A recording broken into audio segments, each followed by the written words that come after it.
우리가 지난주에 이제 그 부부 사이의 이야기를 했습니다. 그 이야기를 조금 더 확장하면 친구, 뭐 또 다른 말로 하면 좀 그 수평적 관계 있어서 어떻게 대해야 할 것인가 하는 이야기를 나눴죠. 굳이 말하자면 수평적 관계일 때 아무래도 상대적으로 조금 더 힘을 가진 사람이 더 많이 사랑하고 더 많은 책임을 감당해야 실제로 더 평화롭다, 이런 이야기였습니다. 뭐 여자가 남자한테 복종하고 남자가 여자한테 복종하고 이런 의미라기보단 더 힘을 가진 자가 더 깊이 사랑하고 배려하고 존중하고 또 책임도 지고 함께 걸어가고 하는 이야기였었다면, 오늘은 크게 보면 뭐 이게 언뜻 보면 두 가지 이야기지만 부모와 자녀의 관계, 또 종과 상전의 관계, 뭐 종과 상전을 지금으로 얘기하면 뭐 상급자와 하급자, 아니면 뭐 주인과 뭐 종업원, 뭐 이런 어떤 관계, 뭐 통틀어서 말하면 뭐 이 시대의 구조적인 입장에서 볼 땐 뭐 수직적인 관계에 대한 이야기라고 말할 수 있습니다. 그러나 어떻겠어요? 역시 그 원리는 똑같습니다. 더 힘을 가진 자가 중요하다는 얘기고요. 더 힘을 가진 자가 더 잘 사랑해야 하고 더 잘 가르쳐야 하고 더 많은 책임을 질 때 그때 평화롭다 하는 이야기를 결국 하고 있습니다. 6장 1절에서 3절까지 우리 한 목소리로 같이 읽어봅시다. 1절부터 3절까지입니다. 자녀들아, 주 안에서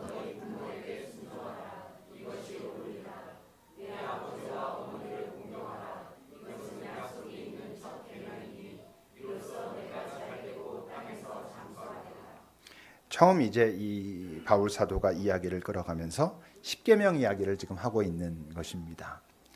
십계명을 보면 1계명부터 4계명까지가 하나님과의 관계된 이야기입니다. 그러니까 뭐 하나님의 이름, 또 다른 신을 섬기지 마라, 우상 만들지 마라, 안식일을 기억하여 거룩하게 지켜라.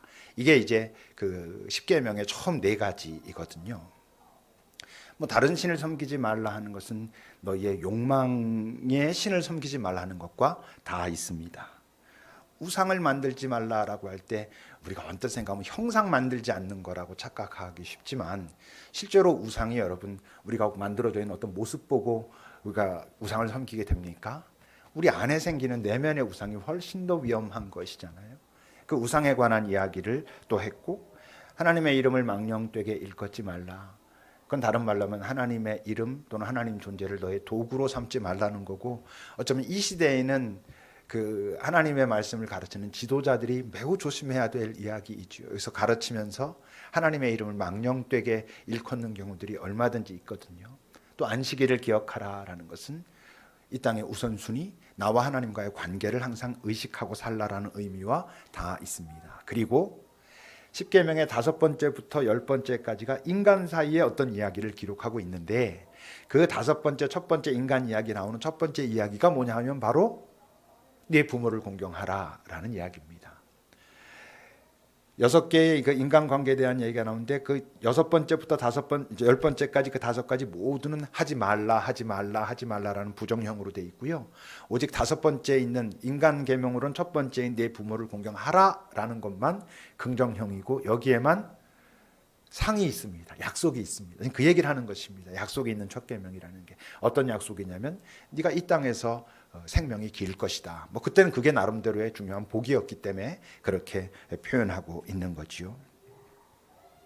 근데 1절을 다시 여러분 보시면, 자녀들아 주 안에서 너희 부모에게 순종하라, 이것이 옳으니라 라는 게 부모들이 언뜻 읽을 때 신이 날 이야기입니다. 자녀들에게 잘 읽어주고, 하나님께서도 이렇게 부모에게 순종하라 했는데 너 순종하지 않느냐 이러고 싶지만, 마치 뭐와 같아요? 우리가 지난주에 아내들이여 남편에게 복종할 때 죽게 하듯 하라, 또는 뭐 남편들이여 아내에게 복종할 때 죽게 하듯 하라, 어떻게 표현되든 정말 핵심은 뭐예요?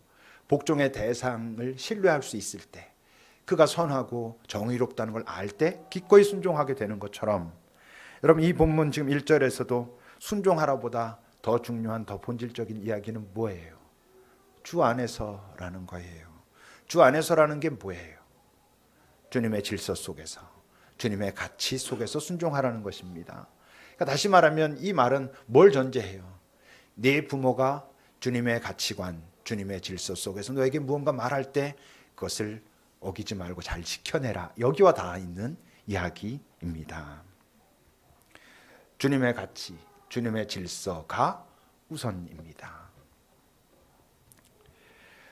부모들이 많이 하는 얘기 중이면 우리 애는 말 잘 들어요. 우리가 뭐라고 말하면 말 잘 듣는다를 많이 자랑하고 그렇긴 합니다만, 또 이제 학교 얘기를 하면 이제 아이들이 어떤 사고를 치잖아요. 그러면 이제 좀 사고들이 심각할 때 이제 부모들이 와서 같이 상담을 합니다. 부모님들이 오셨을 때 그 자기 자녀가 좀 문제가 있어서 왔을 때 그 부모님들의 태도는 크게 말하면 두 가지입니다. 한 부모는 어찌할 줄 몰라서 오는 부모님이 있고요. 어떤 분은 뭔가 좀 약간의 항의를 하고 싶거나 아니면 약간의 뭔가 변호하고 싶어서 오는 그런 태도를 갖는 부모들이 있어요. 어찌할 바를 모르고 오는 부모님들은 집에서도 얘네들이 말을 안 들어. 이미 어떻게 자기도 어떻게 못하는데 학교에서 또 사고 쳤다니까 이렇게 해가지고 옵니다만, 나름대로 좀 이렇게 하고 오는 뭔가 좀 변호를 각오하면서 오는 부모들이 와서 하는 아주 중요한 얘기들은 항상 뭐냐면 우리 애가 그럴 리가 없는데요 이러는 거예요. 왜? 우리 애가 얼마나 집에서 말을 잘 듣는데 그런 일을 벌이다니 저는 도저히 이해할 수가 없습니다. 이렇게 이야기를 합니다.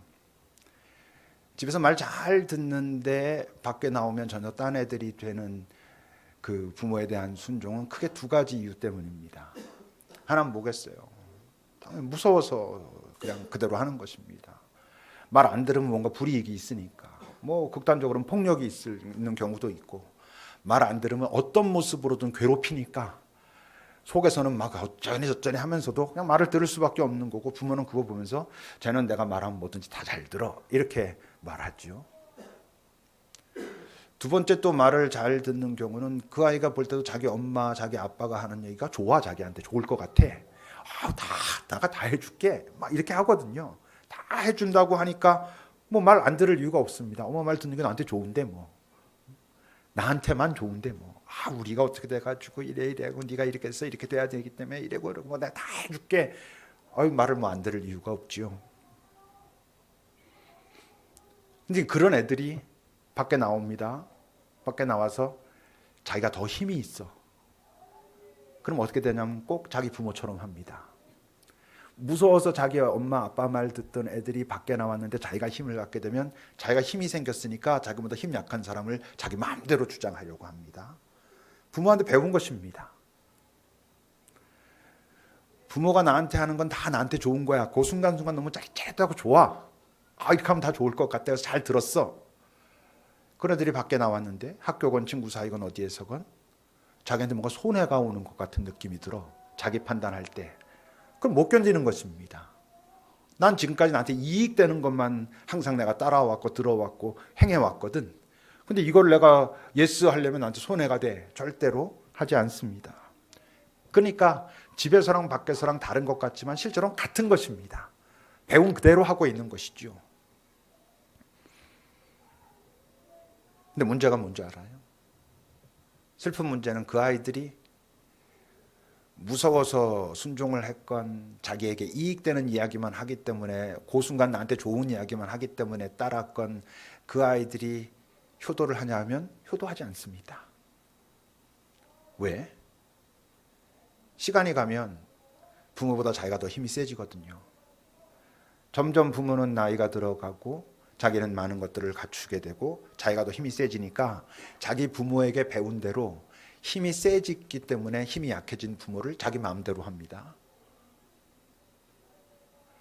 전에는 부모가 나한테 많은 걸 해주고 모든 게 나에게 딱 갖춰지고 그렇기 때문에 기꺼이 따랐는데 이제는 부모가 나한테 별로 해줄 게 없습니다. 그러니까 진심으로 그들을 사랑하고 섬기지 않습니다. 그러니까 내 애들이 내 말 잘 들어라고 말했던 많은 부모들이 노년이 돼가지고 느끼는 아주 중요한 감정이 배신감입니다. 내가 얘한테 어떻게 했는데 그렇게 말 잘 듣던 애들이 결혼하더니 변했어. 결혼하더니 변한 게 아니고요. 걔네들이 힘이 생겨서 변한 것입니다. 부모가 더 이상 나한테 도움이 안 될 것 같아서 변한 것입니다. 누구한테 배운 대로? 자기 부모한테 배운 대로 말이죠. 그래서 이제 어른들이 그런 얘기 하는 겁니다. 재산 좀 남겨놔야 돼. 좀 남겨놔 이것들이 말 듣지. 나중에 저기 재산까지 없으면 진짜 함부로 해. 여러분 재산이 있어서 잘하는 게 무슨 효도입니까? 비즈니스지. 예?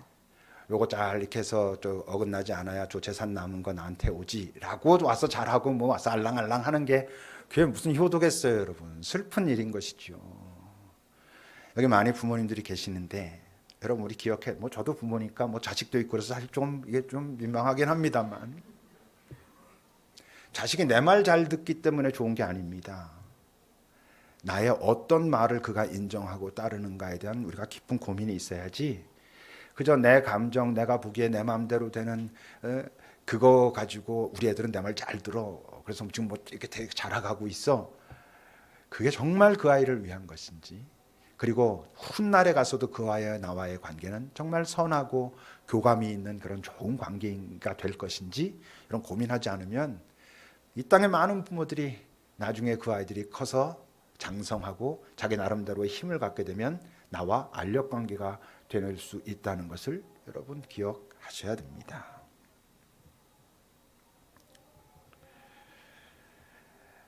그래서 여러분 4절을 보시면 아비들아 부모들아 너희 자녀를 노엽게 하지 말고 주의 교훈과 훈계로 양육하라 그럽니다.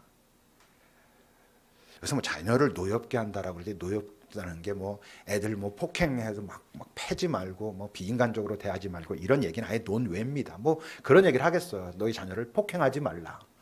네 자녀를 뭐 비인간적으로 돼지처럼 대하지 말라. 이런 얘기 하려고 하는 거겠어요. 여기서 지금 말하고 있는 노엽게 하지 말라라는 것은 뭐랑 지금 대비되는 거예요? 주의 교훈과 훈계로 양육하지 않는 어떤 것을 말하는 것입니다. 그러니까 실제로는 그 양육을 받는 주의 훈계와 뭐 가르침으로 양육을 받지 않고 있는 그 아이가 실제적으로 노여움을 자각하지 못하고 있을 수도 있어요.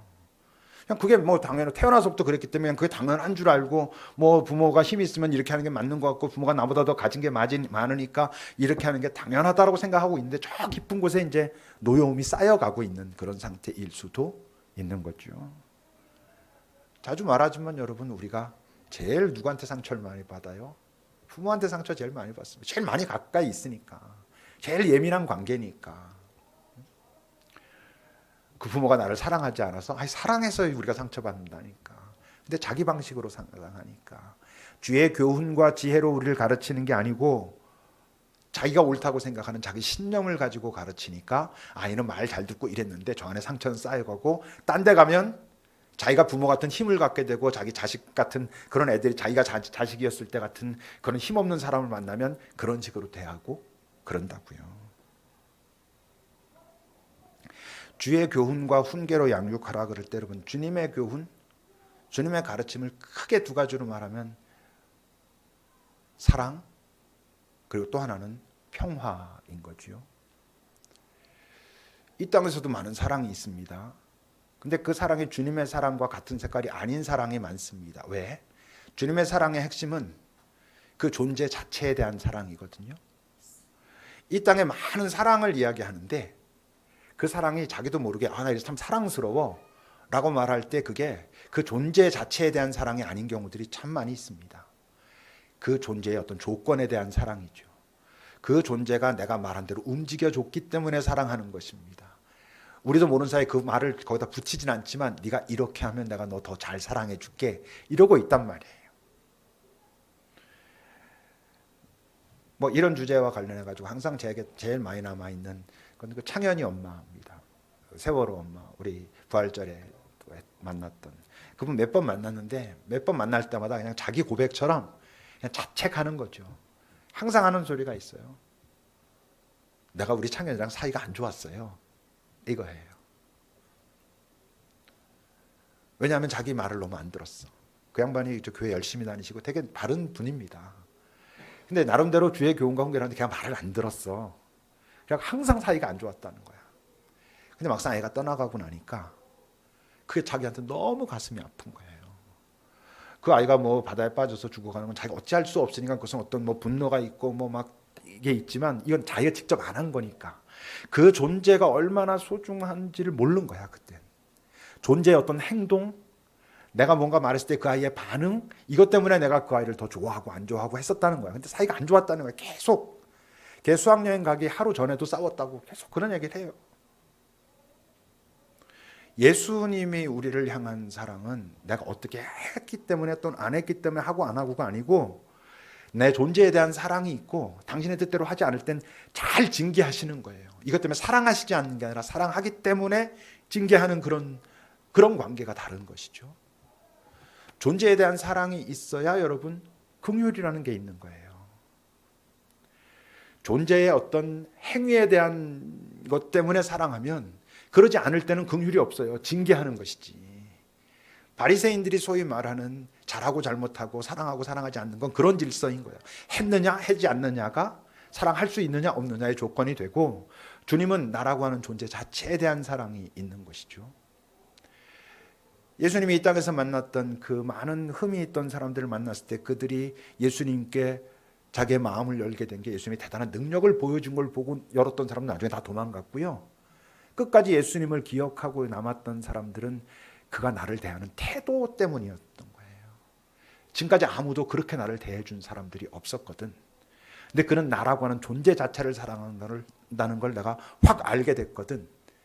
그러니까 그런 사람들은 내 존재 자체에 대한 사랑이 그에게서 나오고 있고 그게 변치 않는다는 걸 알게 되면, 깨닫게 되면 그를 배신하지 않아요. 그 긍휼이 있으니까 신뢰가 있어요. 여러분, 긍휼과 신뢰, 이 신뢰는 이 땅에서 많은 신뢰는요, 나는 네가 내 말대로 해줄 거라는 걸 믿어, 이걸 신뢰라고 해요. 너는 내 기대를 어그러뜨리지 않을 거야, 나는 너를 신뢰해. 이게 무슨 신뢰예요? 내 마음대로 됐으면 좋겠다는 거지. 신뢰는 나는 네가 너답게 살 수 있다는 것을 기대해. 너는 너답게 살 수 있는 무언가를 하나님께서 틀림없이 주셨고 너는 그 삶을 살 수 있어. 이게 그를 신뢰하는 거예요. 그렇기 때문에 그 신뢰에는 기다림이 있어요. 기다려주는 거죠. 그리고 내게 진심으로 요구하면, 진짜 요구하면, 그리고 내가 필요하다고 생각하면 언제든지 동행할 준비를 가지고 있어요. 내가. 이게 주님의 사랑이에요. 그렇게 교훈하라는 거예요. 근데 그것만 아니라 그랬죠. 평화가 있어요. 주님의 가르침엔 평화가 있어요. 부모의 자식에 대한 가르침에 평화가 없으면 그러면 그 아이들은 나빠집니다. 세상에도 평화를 말하죠. 세상에 평화가 있기 직전에 항상 무슨 일이 있는 줄 알아요? 전쟁이 있어요. 전쟁에서 내가 이겨야 평화인 거예요. 내가 평화. 이 세상의 평화는 그 평화의 반대쪽에 있는 존재가 있어야 내가 평화롭다고 말해요. 예수의 평화는 나의 평화가 내 옆 사람의 동참이 없는 평화는 평화가 아니라는 거예요. 우리가 이 땅에서 얼마나 많은 부모들이 자기 자식을 가르칠 때 네가 이렇게 해야 네가 잘 돼. 딴 애보다 네가 높아져. 네가 딴 애들보다 많이 가질 수 있어. 이렇게 가르치잖아요. 그게 그 아이를 망치고 있다는 걸 몰라요. 이 땅에서 조금 폼 잡으면서 살다가 그렇게 외롭게 죽어가게 된다는 걸 몰라요. 우리가 살면서 내가 이렇게 해가지고 남들보다 잘나야지 했던 사람이 그 사람의 그 삶의 마지막으로 갈수록 외로워지는 이유가 무엇인지 잘 알아야 돼요. 삶의 마지막 순간에 여러분 빌딩 여러 채 갖고 있는 게 나를 안도하게 합니까? 내 옆에 떠나가는 나를 보면서 내 손을 붙들고 참 네가 나에게 귀했어 라고 말하는 사람 한두 사람이 없는 것 때문에 외로워하면서 세상을 마무리하잖아요. 근데 자기가 그거 알면서 자기 자식에겐 그렇게 가르치고 있어요. 노여움을 애들이 자각하면 차라리 다행이에요. 저건 틀린, 저건 엄마 욕심인데 저건 아빠 욕심인데라고 생각하면서 나름대로 건강한 방식으로 저항할 수 있는 애들이 있다면 차라리 다행이에요. 근데 애들이 대부분 거기에 익숙해집니다. 그럼 어떻게 돼? 주의 교훈과 훈계가 아닌 부모들이 자신들이 살아오면서 이게 좋은데 이거 있어야지 되는데 폼 잡는데 높아지는데 그 자기의 신념을 아이들에게 가르치고 그게 애들한테 자연스러워지면 그렇게 사는 게 어떻게 사는 거? 그게 잘 산다고 표현해요. 이제 애들은 잘 살려면 그렇게 살아야 돼. 이렇게 살아요. 부모들이 여기 많이 있고 이제 어린 아이들을 갖고 있는 부모들이 많이 있는데 아이들 문제를 가지고 좀 깊이 토론하고 싶은데 이게 참 어려워요. 내가 차라리 뭐 진경진, 야 경진아 너 이렇게 해야 돼 저렇게 해야 돼 하는 건 괜찮아. 근데 내가 재원이 재혁이 문제를 가지고 얘기하는 건 되게 어려워요.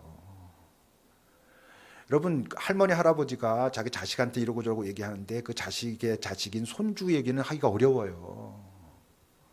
엄청 예민한 문제거든요. 그 부모들에게 그 자식이 어쨌건 제일 어떤 형태로건 제일 소중하다고 생각하니까 누가 거기 간섭하는 걸 별로 좋아하지 않아요. 근데 지네들은 주의 교훈과 훈계가 뭔지 잘 몰라. 아니 자기는 알아 좀. 난 알아서 내가 이렇게 살게. 이건 내가 다 책임져 줄 테니까 너는 이 땅에서 잘 살게 선택해. 이러고 있다니까요. 우리도 모르는 사이에. 어때요 여러분들은? 뭐 이미 다 큰 뭐 송건사님, 뭐 우리 황장로님 이런 분들은 뭐 이제 뭐 어쩔 수가 없어요 별로.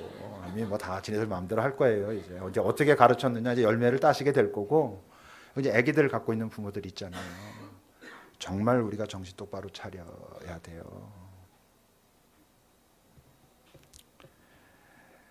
같은 시스템으로 상전과 종에 대해서도 마찬가지로 얘기합니다. 5절을 보면 종들아 두려워하고 떨면서 성실한 마음으로 육체의 상전에게 순종하기를 그리스도께 하듯 하라. 그러죠. 근데 여러분 이것도 마찬가지예요. 종들이 건강하게 주인을 두려워할 줄 알고, 이건 뭐 막 공포스러워한다는 뜻이 아닙니다. 잘 이분의 권위를 인정한다는 것입니다. 근데 권위가 있어야지. 그리스도께 하듯 하고 싶은데 그리스도께서 가지셨던 그 권위와 신뢰가 있어야지 그렇게 하지. 이 세상의 착각도 아니고 그냥 이 세상에 그냥 고집이고 이 세상에 그냥 억지죠. 뭐냐면 권위가 그 자리에 주어진다고 생각하는 거예요. 사장 자리에 사장의 권위가 있습니까? 아닌, 사장의 힘은 있지만 사장의 권위가 있는 건 아니잖아요. 근데 그 힘을 권위라고 착각하는 거예요. 목사가 우리 뭐 특별히 뭐 우리 사역자들한테 힘이 있죠. 뭐 여러분 없는 것 같죠? 우리 3명밖에 없지만 제가 힘이 있어요. 그렇지만 그게 권위가 있다는 거랑 같진 않아요. 목사가 목사다운 가치관, 하나님의 질서에 대한 가치관이 있어야 그래 내 말은 따르면서도 기꺼이 따르지. 따르면서 돌아서면서 와, 이 교회 언제 떠나나. 진짜 이 교인들 너무 불쌍하다. 부교육자들이 그렇게 하고 있으면 나는 권위가 없는 거잖아요.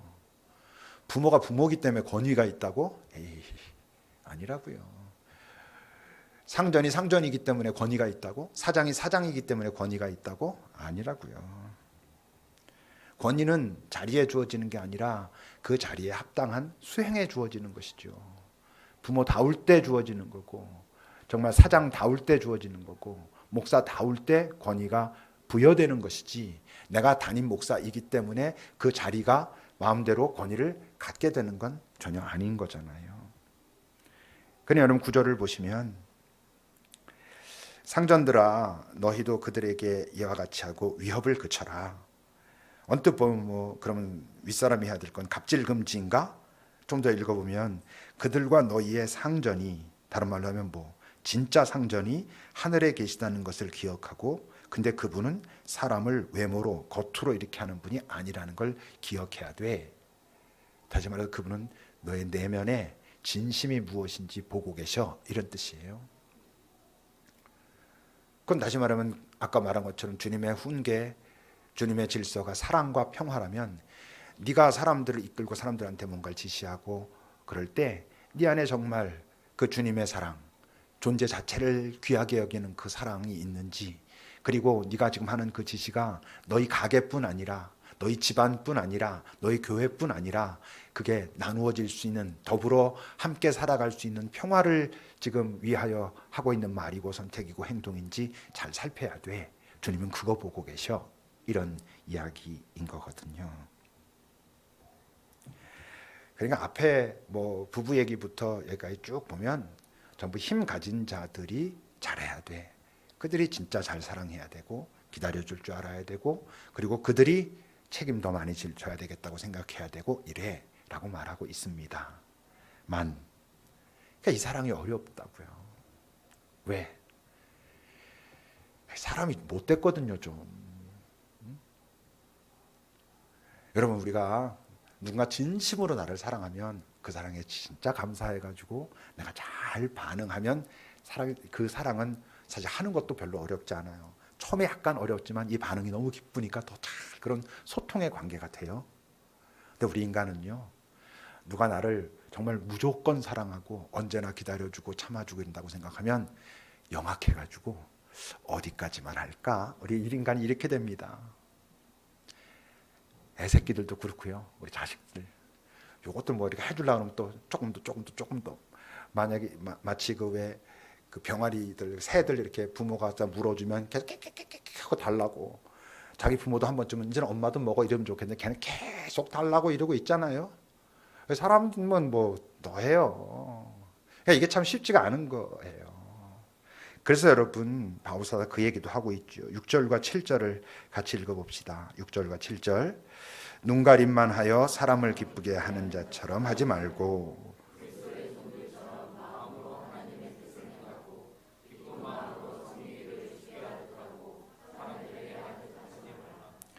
이게 어떤 사랑이 내게 이렇게 다가왔을 때 딱 뭔가 이렇게 좀 기본만 하는 거지. 그냥 딱 여기까지만 하면 되겠지 뭐. 이제 우리가 사람이 그렇게 되기 쉽다는 거예요. 근데 그렇게 하지 말고 너도 전심으로 네가 해야 될 부분들을 성실하고 정말 진심으로 잘 감당해라, 이렇게 말하고 있죠. 어쩌면 주님의 사랑은 자기가 이렇게 사랑했을 때 우리가 다 그래서 살아남은 거지 지금. 주님의 사랑이 있기 때문에 우리는 영악해지잖아요. 자칫 사랑을 받으면 더 성실해지는 게 아니라 게을러지거나, 사랑을 받으면 약삭빠라지거나 눈치가 빨라지거나 이럴 수 있어요. 우리가 물론 뭐 미움을 받아도 그렇게 되기도 하지만, 그래서 이제 바른 징계도 필요한 것이죠. 여러분 주님이 아까도 말한 것처럼 우리를 사랑하시기 때문에 사랑의 전제 위에서 우리를 징계하셔요. 행위를 고침으로써 우리를 더 온전하게 하시기 위해서 우리를 징계하시기도 하고, 그래서 부모도 선생님들도 많은 사람들이 바르게 징계하는 법을 배워야 됩니다. 자주 말해줘. 부모의 징계라는 게, 선생님들의 징계라는 게 건강한 주님의 우리를 향한 그 사랑을 기본으로 한 징계가 아니라 자기 신경질이고 화풀이인 경우가 엄청 많아요. 내 말을 안 들었다는 이유 때문에, 아니면 내가 기대하는 바를 네가 채워주지 못했다는 거기 때문에 막 퍼붓는, 그러면서 내가 너 잘 되라고 하는 거야 이런 말로 이렇게 싹 합리화시키고 이런 경우가 얼마나 많은지 여러분 애들이 모를 것 같아요? 모르는 경우도 많아요. 근데 이 속에 다 남아서 나중에 조금 어른 되고 나면 다 알아요. 아, 그때 그거였네. 나 잘 되라고 했다고? 자기가 나를 자기 무슨 훈장처럼 생각해서 그런 거잖아. 여러분들도 그랬잖아요. 우리가 다 알아요. 정말 잘 조심스러워해야 될, 조심해야 할 그런 부분들이죠. 근데 좀 더 이제 우리가 크게 보면, 에베소서를 우리가 지금 읽고 있는데 이제 우리가 2번 하면 다 끝납니다. 근데 앞에 이제 처음에 교리 얘기들이 쭉 나왔어요. 그 다음에 이제 뭐 이거 하지 말라, 이거 하지 말라, 뭐 말하지 않아도 알만한 얘기들 나오고, 구체적인 지금 얘기로 나온 건 딱 이거밖에 없어요. 부부 관계, 그 다음에 부모와 자식 관계, 상정과 종 관계. 통틀어서 말하면 인간 관계에 대한 이야기밖에 없어요. 이게 무슨 얘기일까요? 하나님께서 보실 때 너 잘 살고 있다 라고 할 때 그 기준이 뭔가 하라는 거예요. 이 세상에서 너 잘 사네 라고 하면 너 그 시험 봐서 합격했어? 와, 너 2년 만에 합격했네. 잘 살고 있네. 너 이번에 그거 뭐 성공했어?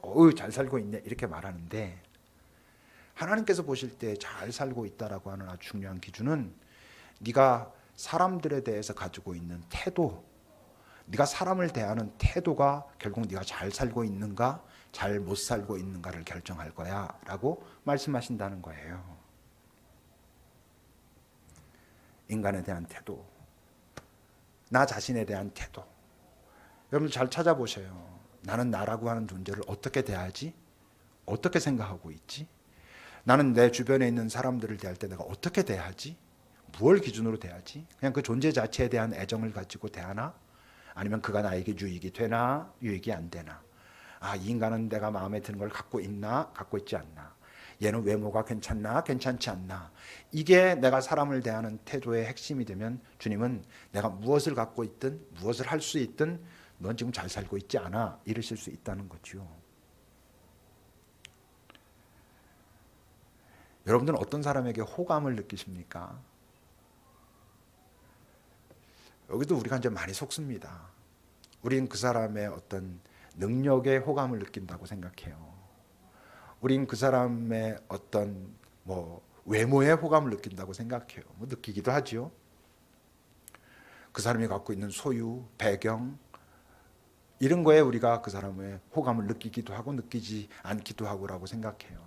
그건 호감이 아니에요, 사실은. 내 욕심의 투영이죠. 여러분, 그 사람이 참 많은 걸 갖고 있어요. 뛰어난 외모와 대단한 능력과 소유와 많은 걸 갖고 있는데 그 사람이 나를 대하는 태도가 나를 개같이 대해. 나를 무시하고 함부로 대해도 여러분 호감을 느낄 수 있어요? 호감을 느낄 수 없어요, 여러분. 우리가 연예인들한테 속는 이유가 뭐예요? 겉으로 보이는 건 보는 거잖아요. 가끔 인터넷에서 그 사람들에 대한 문제 발생이 뭐예요? 내가 직접 봤더니 이렇게 갑질을 하고 나를 무시하고 사인 한 장 해달라 그랬더니 치고 나가고 이러면 이제 막 욕하죠. 왜? 정말 사람이 사람에 대해서 호감을 느끼게 되는 것은 그가 나를 어떻게 대하는가라는 거예요. 우리가 다른 사람에게 호감을 받고 싶다면 능력을 많이 쌓고 성실하고 중요하지. 기본적으로 우리가 해야 될 성실성과 관련된 거니까. 근데 정말 중요한 핵심은 내가 그를 어떻게 대하고 있는가라고 하는 그 사람을 대하는 태도인 거예요. 그래서 첫인상은 위험한 거죠. 아까 말했던 그의 능력, 그의 소유, 그의 외모 이런 건 첫인상으로 알 수 있어요. 그래서 그걸 가지고 호감이라고 생각하기 시작하면 이게 위험한 거고, 그 사람에 대한 호감은 처음 봐서 모르는 거예요. 어떤 사람은 그냥 처음에 보면 엄청 친절해. 근데 갈수록 달라지는 경우도 얼마든지 있잖아요. 이게 우리 연약함들이고 그게 상처 때문일 수도 있고 다양한 이유 때문에 그래요. 근데 우리는 첫인상을 신뢰하고 첫인상을 신뢰하게 되는 많은 이유가 우리의 욕심 때문이에요. 그의 외모, 그의 능력, 그가 가진 거 이런 것들이 이 사람은 가까워지고 싶은데 이렇게 되니까. 근데 여러분 나이가 들수록 가만히 생각해 보세요. 누가 좋은가? 나를 나 있는 그대로 대하고 옆에 가만히 있어줄 줄 알고 뭐라고 쫑알쫑알대지 않기보다 그냥 가만히 나를 편안하게 배려해주고 이런 사람이 내가 편안한 사람이라고 생각하는 좋은 사람이라고 생각하는 사람이잖아요. 여러분 설교 잘하는 목사가 좋겠어요. 정말 한 사람을 소중히 여기는 사람이 좋겠어요. 말은 어눌하고 보면 조금 목사님 설교 들으면 딱 15분까지야. 16분서부터 졸려. 이래도 그 사람이 만나면 정말 따뜻하게 내 문제를 같이 아파하고 같이 울어주고 이럴 수 있다면 그 목사님 좋아할 거 아니겠어요? 설교 엄청 잘해.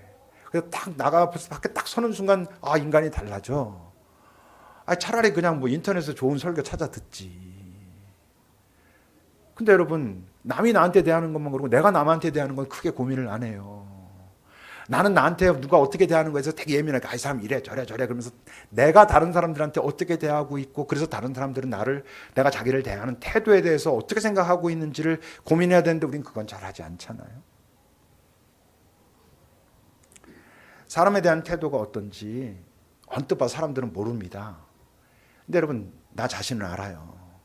내가 사람을 어떻게 대하는지, 내가 어떤 사람에게 어떻게 대하는지, 내가 정말 다 공평하게 한 존재의 귀함을 인정하고 그의 여러 연약함과 약점이 있음에도 불구하고 내가 그냥 그 존재에 대한 그 소중함을 인정하고 다가서는지 아니면 나는 사실은 그렇지 않은지 이미 착착착착 뭐가 저절로 작동되는 시스템이 내 안에 이미 존재하고 있는지 여러분 고민하셔야 돼요. 아무리 여러분들 앞에서 사람들이 웃고 있어도 여러분 그 다 진짜 아닌 거 다 아시죠? 여러분들도 진짜 안 진심 아닌 모습으로 웃고 그러잖아요. 그리고 또 아주 중요한 것 하나님이 하신다는 거예요.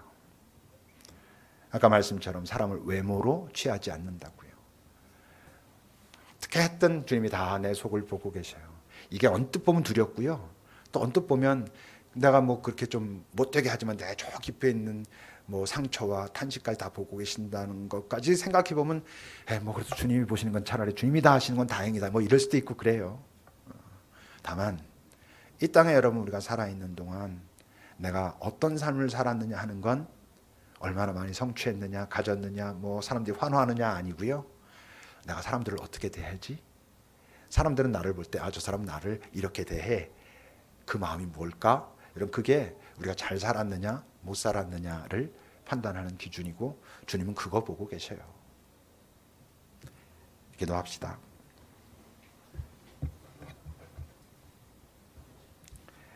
주의 말씀을 여러분 다시 마음에 잘 담아 보셔요. 단순한 겉으로 드러나 있는 글자, 그 안에 더 깊이 있는 주님의 마음을 한번 여러분 새겨 보십시오. 자녀들아, 주 안에서 너희 부모에게 순종하라. 이것이 옳으니라. 네 아버지와 어머니를 공경하라. 이것은 약속이 있는 첫 계명이니 이로써 네가 잘되고 땅에서 장수하리라. 또 아비들아, 너희 자녀를 노엽게 하지 말고 오직 주의 교훈과 훈계로 양육하라. 종들아, 두려워하지 말고 두려워함고 떨며 성실한 마음으로 육체의 상전에게 순종하기를 그리스도께 하듯하라. 눈 가림만 하여 사람을 기쁘게 하는 자처럼 하지 말고 그리스도의 종들처럼 마음으로 하나님의 뜻을 행하고 기쁜 마음으로 섬기기를 주께 하듯 하고 사람들에게 하듯 하지 말라. 이는 각 사람이 무슨 선을 행하든지 종이나 자유인이나 주께로부터 그대로 받을 줄을 알미라. 상전들아, 너희도 그들에게 이와 같이 하고 위협을 그치라. 이는 그들과 너희의 상전이 하늘에 계시고 그에게는 사람을 외모로 취하는 일이 없는 줄 너희가 알미라.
주님, 우리가 주님이 진심으로 좋다면, 주님 때문에 내가 안도감이 있다면 뭔가를 잘해주셨기 때문이 아닌 것을, 내 상황이 내 마음대로 풀려가지 않을 때에도 여전히 주님을 좋아하고 어떤 부분 섭섭해도 그 주님의 손을 놓을 수 없는 이유는 주님이 나를 어떻게 대하고 계시는지는 아니까, 그분이 나를 어떤 경우에도 깊이 사랑하신다는 것을 알고 나야 내게 벌어지는 그 일들이 어떤 상황 속에서도 여전히 주님을 신뢰하고 내가 그분 안에 있을 수 있다는 걸, 우리가 그걸 알아야 그렇게 하고 있다는 걸 우리가 먼저 잘 알게 하옵소서. 그리고 주님께서는 우리에게, 너에게 정말 중요한 건 네가 이 땅을 잘 사는 건 네가 사람들을 어떻게 대하는가 하는 그것이야 라고 말씀하고 계시다는 것을 우리가 기억하고, 내가 나 자신을 어떻게 대하는지 살피고, 내가 내 주변에 있는 사람들을 대할 때 어떤 태도로, 어떤 기준으로 다가서는지 잘 살피면서 주님과 나누고, 그리고 결국 주님처럼 나도 나를, 사람들을 대하며 살아가는 그런 복이 되는 우리들 모두가 되게 하옵소서. 우리 자녀들을 진심으로 잘 축복하고 그러기 위하여 주의 마음과 생각과 질서로 가르치고, 우리 부모님들을 진심으로 존중하고 존경하고 인정하기 위하여 나도 주 안에서 잘 가르침을 배워가는 우리 모두가 되게 하옵소서. 예수님의 이름으로 기도합니다. 아멘.